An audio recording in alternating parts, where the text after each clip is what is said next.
frozen steak, tomahawk with queso flamado.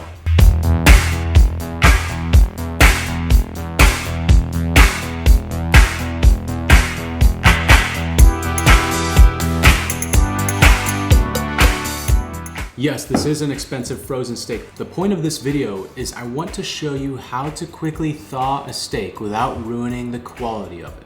This steak has been in the freezer for probably 3 days now, so it's frozen solid pretty much. But look at this tomahawk steak. It's gonna take a while. It's a thick, big guy. All right, enter my pantry here. I need to find something big enough. A vessel that's big enough. Something like this should do. And now here's what you do. Never do hot water, always cold water. So all the way up to cold. Okay, now once your vessel's pretty much full, what you're gonna do is you're just gonna lower the water down pretty much all the way. As you can see, the water is barely dripping here. I wanna keep that so the water is flowing. I always wanna have clean water flow, never still water when you're thawing something. I recommend to just put your meat in the fridge if you wanna thaw it. Let it thaw overnight in the fridge. If it's a big piece like this, let it thaw in the fridge for 2 days.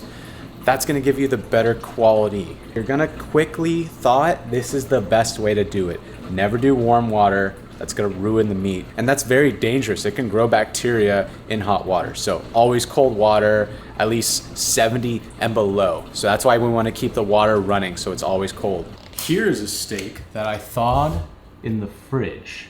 This only took overnight. If you thaw this in the fridge slowly, it will give you a better quality piece of meat. Now this is a dry-aged New York strip. This is my favorite cut of steak. I'm gonna show you how I cook this steak. First, I'd like to remove a good chunk of this fat cap.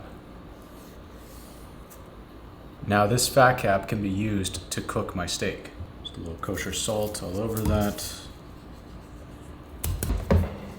Take a skillet, add the fat to your skillet.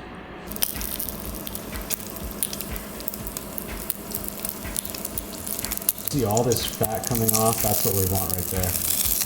This is what we're going to use to cook our steak with.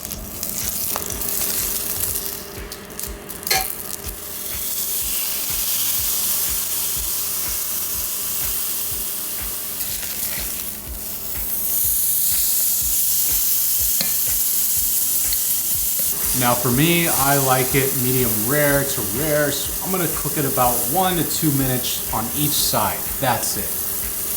This is at about 350 degrees Fahrenheit. This is after resting for about 5 minutes in the skillet with some cold butter.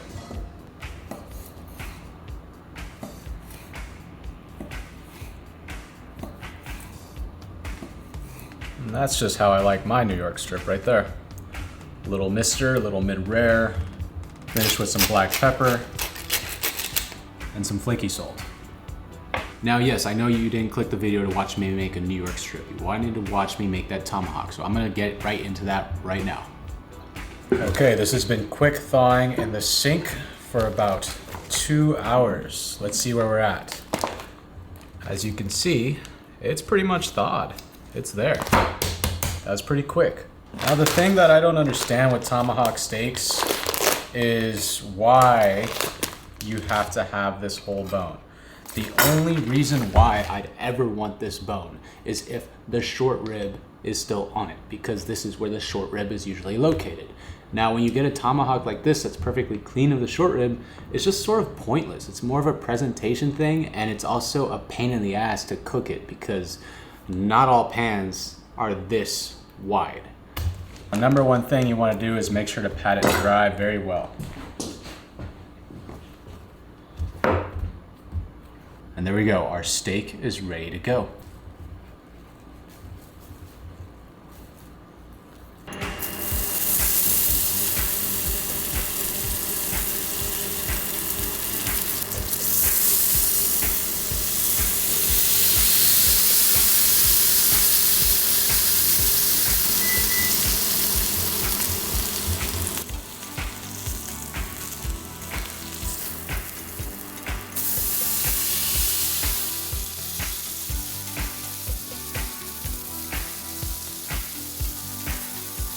queso Oaxaca. This cheese was my all-time favorite when I was a child.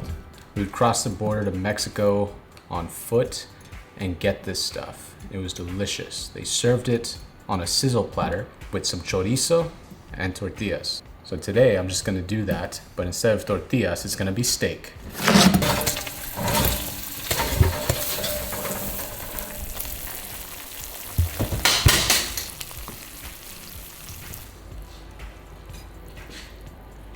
Whoa. That's a good thumbnail, isn't it?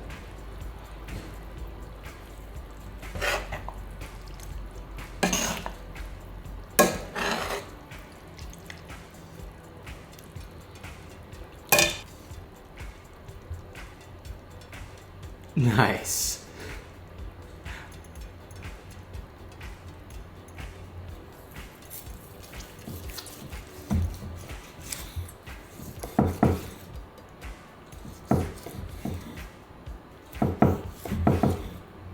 Yum.